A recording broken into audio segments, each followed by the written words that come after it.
Hi everyone, my name is Jason and welcome to another Side Quest Friday. Today I'll be answering some questions that you guys have left in the comments over the last couple of videos. If you are joining us for the very first time, this might be very confusing to you. So please check out the links about our Abandoned School Renovation series. So, as you may all know or not know, I do try to read every single comment and I do try to reply to a lot of them. And lately it's been getting kind of hectic because they're coming in faster than I can actually reply to them. So keeping up with thousands of comments at a time is really, really difficult.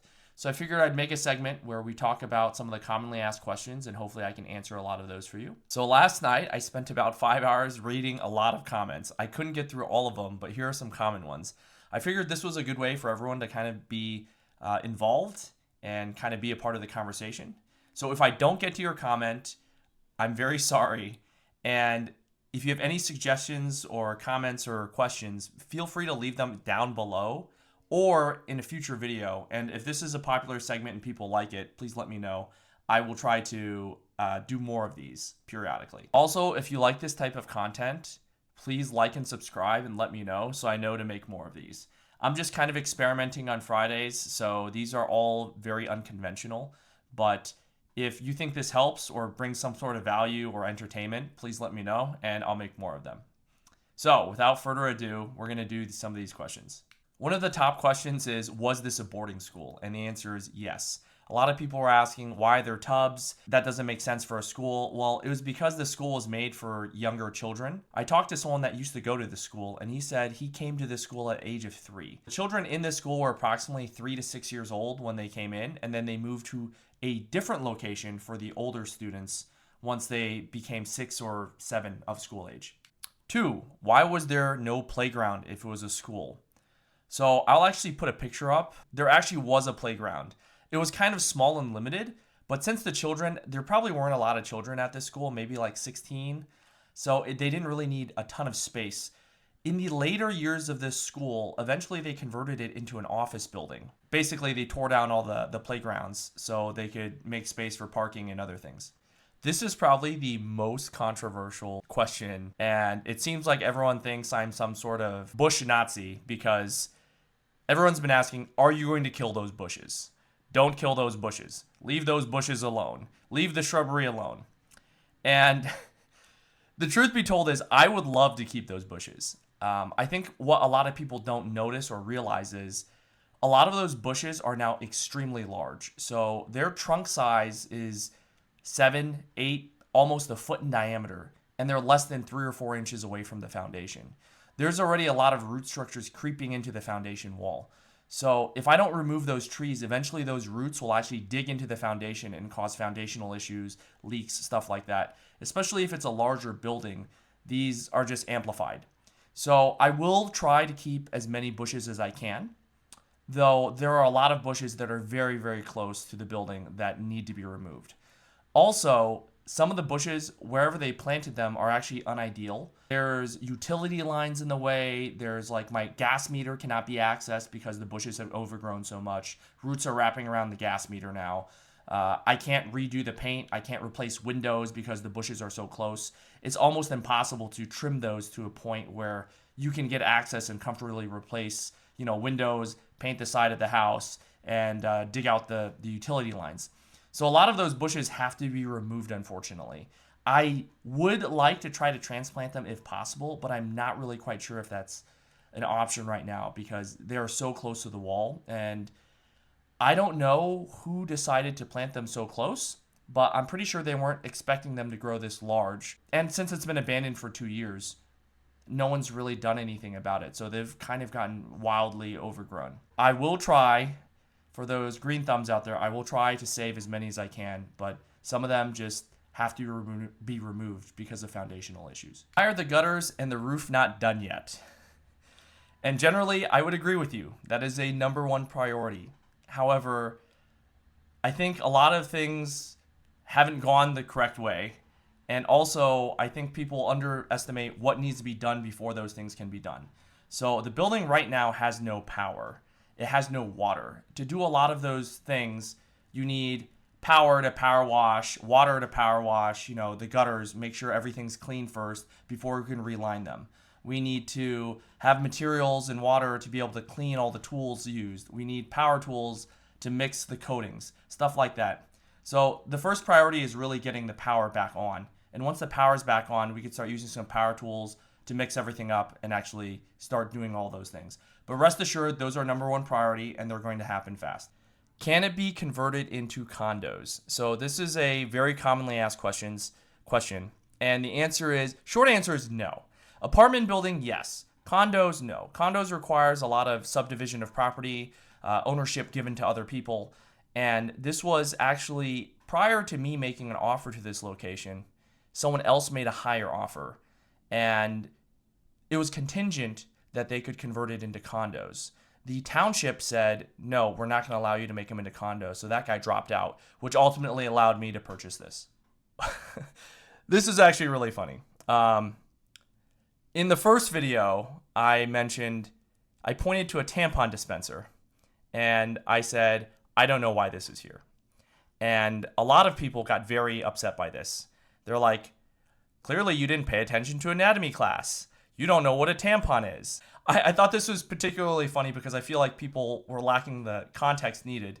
I try to make the videos somewhat more interesting, so some parts usually get cut out. So the reason why I said, why is this here? And I don't know why this is here, not because I do not know what human anatomy is or what a tampon is used for. The reason is this entire second floor is actually made for children. I'm not sure if anyone noticed, all the toilets on the floor are small toilets. They're like 10 inches off the ground. This floor is predominantly for children between the ages of 3 and 6. There is an adult floor above it. There is an adult floor on the other side of the house. There are no tampon dispensers on any adult floor, yet there's a tampon dispenser in a child's bathroom that's also coin operated. So if you're expecting a 3 to 6-year-old to have coins to retrieve tampons in their own bathroom on their own floor where no adults live, that seems very odd to me. That's why I said, I don't know why this is here. Not because I don't know what a tampon is. The house looks older than 1950s. So I actually agree with this statement. So in the deed, it was built in 1950. So what I actually think happened was there was an original house there before, and that was probably built in the 1900s. So the neighbor's house, actually the front facade, looks exactly like the main building of this house, or school, I should say. And I think what happened was somebody bought this property, or the school, I should say, bought this property and knocked down the original house, but didn't want to kind of disturb how the neighborhood looked. So they rebuilt the school to look very similar to the original house. There's a lot of stonework and brickwork that also has a lot of characteristics of the original house. So that might be from the 1900s. So that's the reason why I think it looks older than it actually is. But all the deeds and all the equipment and even all the planning blueprints state that it was built in the 1950s. Is it haunted? I think that's a fair question. As far as I know, it is not haunted. Nothing bad has ever happened here. The original maintenance guy that I talked to said he had lived here since he was 3 years old, up to 6. Then he moved to the other school. And eventually when he graduated, he became the maintenance guy for the school. And during that entire period of time, nothing bad has ever happened. Why was it abandoned? The reason why it was abandoned is actually relatively simple. They just got a better building. The school itself was originally somewhat limited use because they only had, I guess, preschool age children there. And eventually what happened was they spent, I think, $500 or $600 million to build a completely new school. And it took up probably about 4 blocks, so significantly larger than this school. And they added probably 12 more buildings in the last 20 years. So this building was the last building to be replaced. So after the children left to the new building, this got turned into an office building. And approximately 2 years ago, they finished their new office building. So everyone moved out of this building into that building. How has it not been vandalized? This was actually a great question because I asked the same thing when I looked at this place. So I think it's a number of factors. One, it's a really nice area, so I don't think anything crazy like that would happen. Two, the school was well secured, and the new school is somewhat nearby. So they do have security drive by all the time and just check up on the place. So I think that probably contributes to it being pretty well secured. Your camera angle and movement is crap. I agree. I don't know if that's a question at all. It's more of a statement. But yes, I'm working on getting better at that. So hopefully new videos, camera angles, and motion will be better. Thank you. Is that asbestos? And the answer is probably. The basement, a lot of people did comment on a basement. That's actually not asbestos. It's been abated and it's actually fiberglass wrapped in white wrap. It does kind of look like asbestos.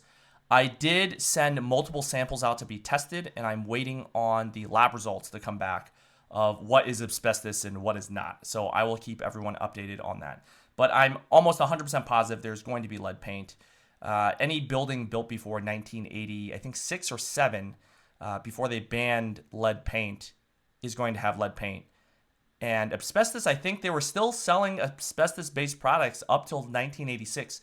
So realistically, there's probably asbestos somewhere. I'm just hoping not a lot and probably encapsulated. Where and how much? So I do explain in my other video, I'm trying not to give out too much information about where it is, just because I don't want random people showing up at the door. And how much is also in another video. Check that out in the link below. Can you convert the ground floor of the second building into a garage? And that is a very valid idea. And in my mind, I thought this would be great. However, if you look at that building was actually built in the late 1960s, that add-on, and it is in phenomenal condition.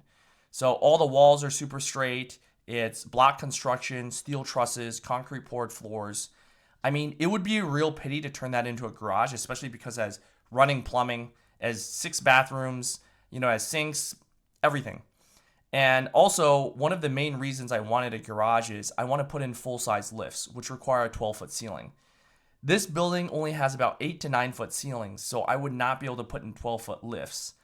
And building a new garage completely, let's say a pole barn or a steel building, is significantly cheaper than knocking this building down or cutting a hole in this building and renovating it. The town, I think, should allow another garage or a garage to be built, because all the houses and properties around this property do have 3 or 4 car garages. So I think there is precedence for me to build a garage. But I can't even think about that right now because there's so much money and work that needs to be done beforehand before I can even think about that. So that's going to be on the back burner. But I'm hoping if I do end up staying at this property long term, 10 years plus, that I will definitely build a garage. What are your plans? That's also a very, very common question. And I've mentioned and alluded before that I honestly don't have any real plans right now. Like, the house needs so much restoration work. The roof, the roof actually, it's not in great condition, but it's also not leaking. The gutters are the main concern. But the roof and the gutters really need to be done first. The power needs to be fixed, and the water needs to be fixed. And after that, everything else is, take your time, trivial. So I think because it was a boarding school before, the main house does have a livable layout. It's not like I have 20 classrooms in a row and one massive public bathroom. So since each bedroom does have a bathroom next to it, and they're actually situated as bedrooms, I don't think I really need to do too much. There might be a few things here and there that I'll probably hire someone to kind of look at. If I want to knock down walls, I'm going to need some sort of structural architect, structural engineer to look at what can be removed. But honestly, I think the main house's layout is in a position that could be livable. Maybe after everything's been restored and everything's working, I'll try to live in it for a little bit and see if it's a workable situation. And if not, I'll consider making changes to make it easier to flow, better for a personal residence. You are going to need a lot of money. And the answer to that is yes. Time and money. So that's unavoidable. Once again, not sure how much. I will do a running total, and I'll do basically videos and I'll show you how much it costs for me to do it myself. And these would be up-to-date numbers of this year, 2024. Hopefully that is somewhat inspiring. There's already projects that I have in mind that I've already ordered stuff for, and the price is staggering. So it's just because the place has such sheer volume. If it was a smaller house, the materials would be a lot cheaper, but there's just so much volume, that's why. So that basically covers all the commonly asked questions in the last 3 videos. If you do like this type of Q&A, please let me know so I can do more. I will try to do one every couple of weeks if there's a demand for them. If you like this kind of content in general, please feel free to share it, like, subscribe. And that concludes this Friday's side quest. I will see you all Monday. Hope you have a great weekend. Thanks. Bye.